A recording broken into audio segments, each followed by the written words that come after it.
ధాన్యం కొనుగోళ్లపై నిర్లక్ష్యమేలా సకాలంలో సర్కార్ స్పందనేది మండిపడ్డ వైఎస్ జగన్. ప్రతిపాడు వైసీపీ సమన్వయకర్తగా ముద్రగడ కుమారుడు, గిరిని నియమించిన అధిష్టానం, త్వరలో ఇన్ఛార్జి బాధ్యతలు. కొనసాగుతున్న ఏపీ కేబినెట్ మీటింగ్, 10 అంశాల ఎజెండా, టూరిజం పాలసీలపై చర్చ.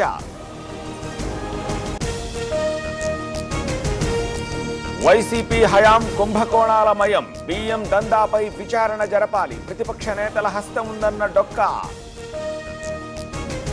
కాకినాడ పోర్టుపై మరింత నిఘా, ప్రతి నౌకలో క్షుణ్ణంగా తనిఖీలు, ట్రాన్స్పోర్ట్ పైన స్పెషల్ ఫోకస్. హరీష్ రావుపై పంజగుట్ట పిఎస్లో కేసు, తన ఫోన్ ట్యాప్ చేశారంటూ ఫిర్యాదు, చక్రధర గౌడ్ కంప్లైంట్తో ఎఫ్ఐఆర్. టీడీపీలో నేను యూట్యూబ్ నుండి నెలకి 20 లక్షలు సంపాదిస్తున్నా. మీరు నా నుండి నేర్చుకోవాలనుకుంటున్నారా?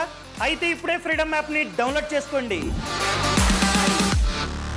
మాజీ డిప్యూటీ సీఎం ఆళ్ల నేడు చంద్రబాబు సమక్షంలో చేరిక, ఇటీవల వైసీపీకి రాజీనామా. తిరుపతి ఎస్వి యూనివర్సిటీలో అన్యమత ప్రచారం, ఇంజనీరింగ్ హెడ్ పై బజరంగ్ దళ ఆగ్రహం, క్రైస్తవ బోధనలు చేస్తున్నారని ఫైర్. సిరిపూర్ పరిసరాల్లో టెన్షన్, మళ్లీ తిరిగొచ్చిన బెబ్బులి, గాండ్రింపులు విన్నామన్న రైతులు. ఊడిన కప్లింగ్, విడిపోయిన గూడ్స్ రైలు బోగీలు, మహబూబాబాద్ రైల్వే స్టేషన్ సమీపంలో ఘటన.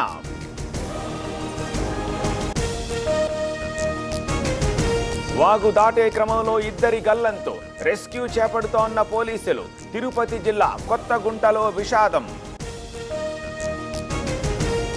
ఎస్ఐనంటూ మహిళకు టోకరా, పెళ్లి తర్వాత డబ్బు తీసుకుని పరార్, విచారణకు ఆదేశించిన గుంటూరు ఎస్పీ.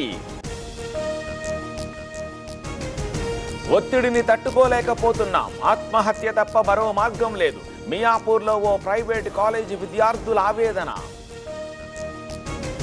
2 ఏళ్లుగా లైంగిక వేధింపులు, నాగేశ్వరరావు అనే వ్యక్తితో ప్రాణహాని, గుంటూరు గ్రీవియన్స్ లో ఓ మహిళ ఫిర్యాదు. రామాంతపూర్లో నకిలీ వైద్యులపై కొరడా, దాడుల్లో పట్టుబడ్డ ఆర్ఎంపీ డాక్టర్, ఇష్టారీతిగా యాంటీబయాటిక్స్ వాడకం. పార్లమెంట్ దగ్గర రాహుల్ నిరసన, అదానీ అంశంపై చర్చించాలని పట్టు, కేంద్రం విచారణ చేపట్టాలని డిమాండ్.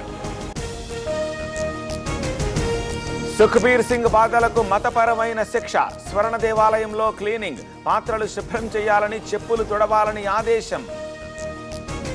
తమిళనాట భారీ వర్షాలు, పుదుచ్చేరిలో నీట మునిగిన ఇళ్లు, తుపాను మృతులకు సర్కారు సాయం.